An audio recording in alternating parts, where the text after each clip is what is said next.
Well, he told her he loved her, then ghosted her the next day. That's not love. That's speed dumping.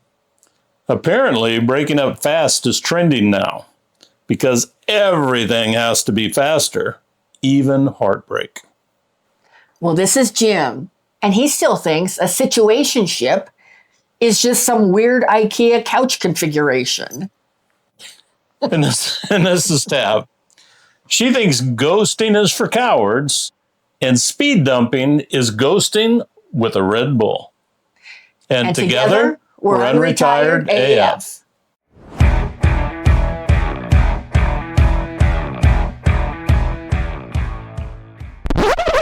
Hello, and welcome to today's episode of the Unretired AF podcast, the podcast created specially for the over 60 rebels.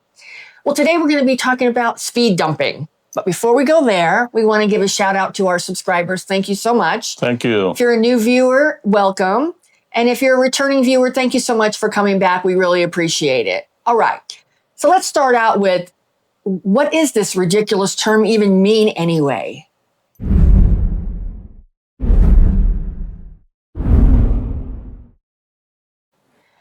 All right. So you may not have heard of this. We hadn't heard of it either. It's kind of a new thing, apparently, but it's called speed dumping. And it's basically where you jump into a new relationship really fast and you love bomb, which is basically just, I love you. You're my soulmate. I've been, you make me feel complete, all that stuff right up front, way too fast. And then you get dumped just as fast. And it all can happen in a span of a couple of weeks, or even just as short as a couple of days. Didn't that used to be called friends with benefits? I don't know. All of this stuff has been fueled by the dating apps and this instant gratification culture. Now, maybe we had it when we were coming up too. I don't really remember that. It's a little different. I mean, it's a lot different. I mean, the friend with benefit, that's the situationship now.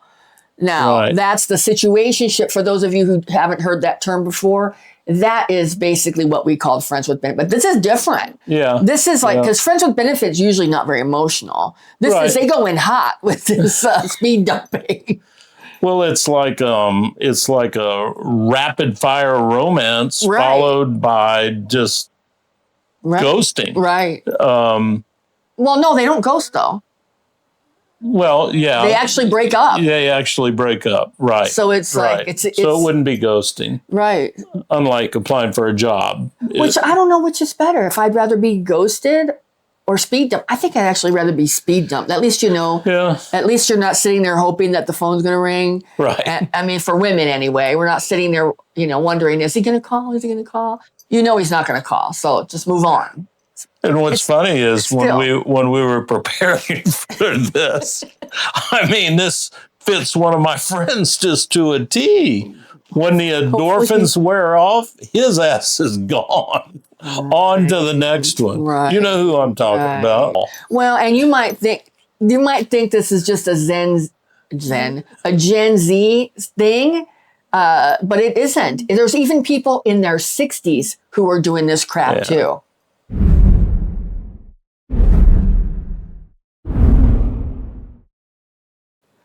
Well, we have it on good authority because we haven't dated in a while. I mean, we're together. This month will be 14 years.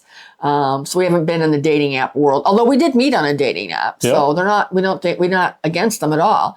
But the dating apps are full of people in our age range now, and a lot of them rush in emotionally. I think maybe they feel a sense of urgency because of their age, or they are on the rebound from a recent divorce, and they're used to having that close relationship with somebody, so they want to just slot the next person right in to the same slot that somebody who had a 20-year relationship or marriage with, would fit in. And some do it just because they're lonely, and that's a real thing too. Yeah, we got to be careful. But some of the people, and you and I have been around these people that they're emotionally unavailable. Yeah. They're just doing it for the dopamine rush to feel good about it. Right. And that's not fair to the other side. No. So if you're going to get in a relationship, or not even a relationship, if you're going to start, be honest with yourself and the person. Right. It's We're not in fifth grade anymore. Yeah. I mean, that's how you approach things when you're young. Right. But at our age, we need to be a little bit more considerate and self-aware. Right. And we, at our age, we're trying to avoid vulnerability, not add to it. Right. So, do you have anything else on that? No, I'm good. Well, and some people might say, what's the big deal? You date someone, you break it off. Who's it hurting? Well, it turns out it's going deeper than people think.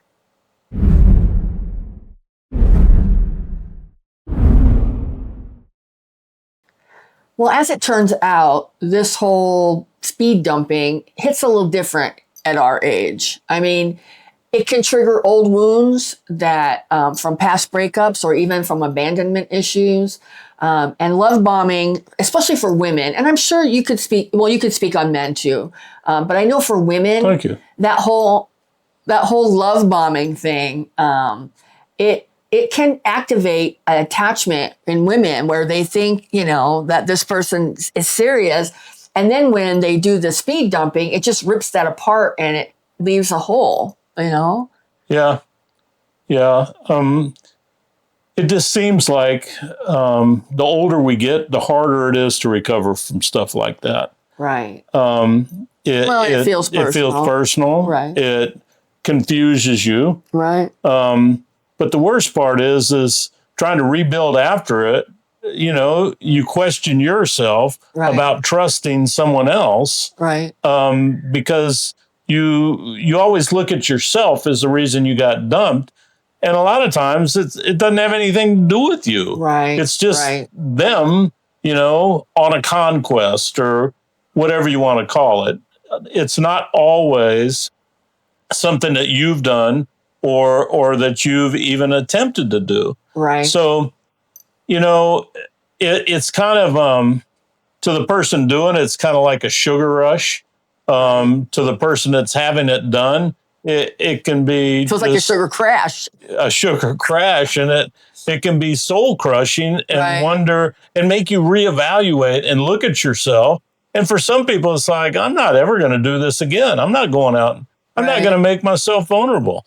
That's not fair. Well, and I think we know now too with social media and stuff, they do have a dopamine addiction to these kinds of things. And this is no different. Right. I mean, so they're doing it out chasing that dopamine high and not really realizing that they're leaving a trail of heartbreak in their wake. Well, so if you're dating after 60, how can you avoid getting speed dumped?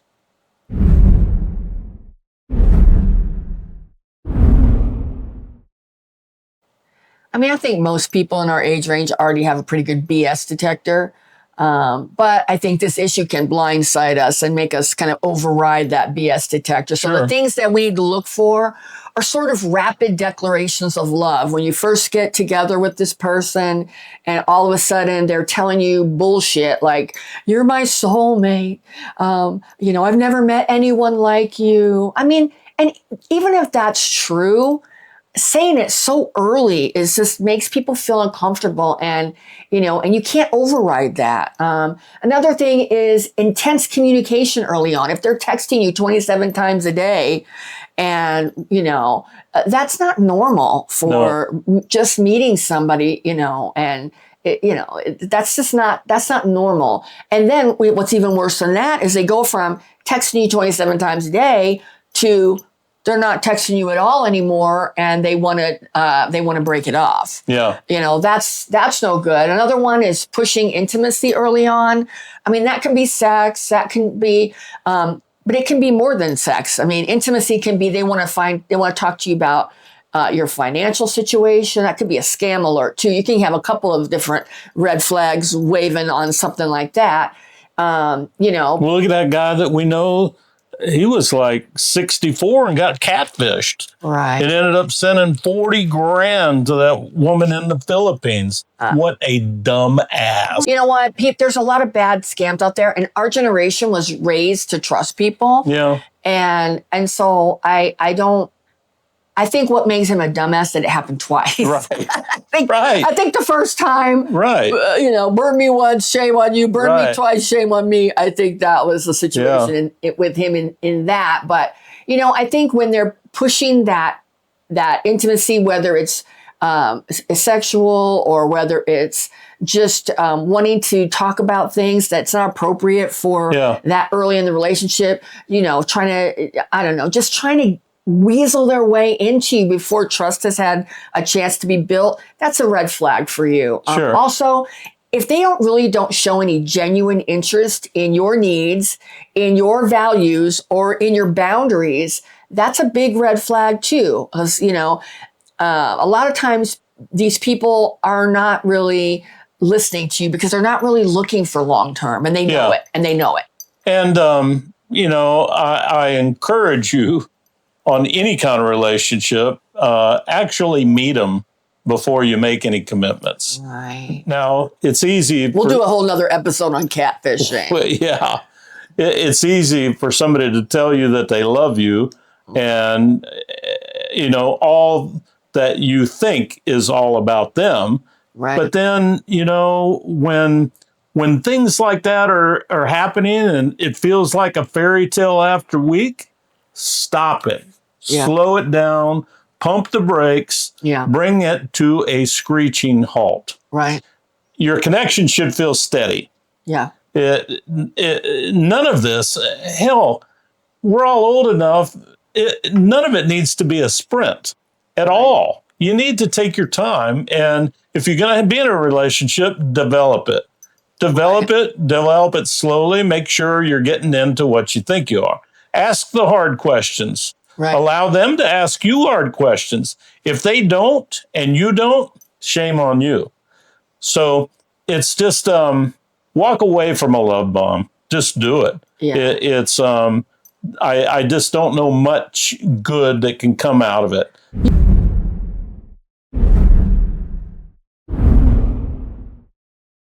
Speed dumping is just another side effect of our fast food swipe right culture, but it doesn't mean that we have to play that game, play along with it. Right. So we that have all been around a long time know that real connections take time. Yeah. If someone can't handle that, they're probably not the right person for you. Right. Don't mistake attention for affection. Right. You deserve better than a dopamine rush and a disappearance. Right. So you're going to know real quick. I would hope you're going to know real quick on either side if they're, a player or not. And when we say take time, I mean, the typical speed dumping happens within a few weeks. Right. So if you're dating somebody, I mean, it might seem quick to your kids and your family if you are in a serious relationship in 3 or 4 months, but that's not what we're talking about. No. We're talking about, you're dating someone and all of a sudden they're saying all these things and it's pretty overwhelming within a week or two. Yeah. Yeah, exactly. So when Jim's saying, take time, we understand that in our age range, it can be a little bit more abbreviated than when you're in your 20s. Sure. Yeah. You're not going to necessarily, like you and I, we didn't date for, 2 years before we decided to get serious. Right. We knew earlier than that, but it also wasn't just a week or two either. No, it wasn't. So we have a comment section. If you have anything you can add to the conversation. If you've been love bombed or have you been speed dumped. Yeah. Speed dump. If you knew the term before you heard this, you're way ahead of us. Right. Drop us a note in the comments. We look forward to answering them and seeing what people have to say. Again, thank you for our subscribers. We appreciate you. We are a growing channel. And we appreciate you guys listening and watching us. Thank you. Yeah. And if you enjoy our channel, please make sure that you hit that subscribe button so you don't miss anything. We try and make our content as relevant to the over 60 crowd as possible, the over 60 rebellious, unfiltered, unapologetic crowd. And, you know, we have a lot of goals for the channel. And this episode comes from the goal to, you know, I want us to be able to talk to our kids and grandkids in their own language. And sometimes when we talk to them, they use terms that just go right over our head. And so we want to bring current trends to the over 60 generation so we know what the hell's going on out there. And these kind of things are happening to the younger people too. This isn't just happening to people our age. This is happening also in the Gen Z, in your grandkids' relationship and in your kids' world. So you can be helping, you know, protect them and watch out for them too. There you go. So, well, we're not slowing down. And neither should you. And together, we're Unretired AF.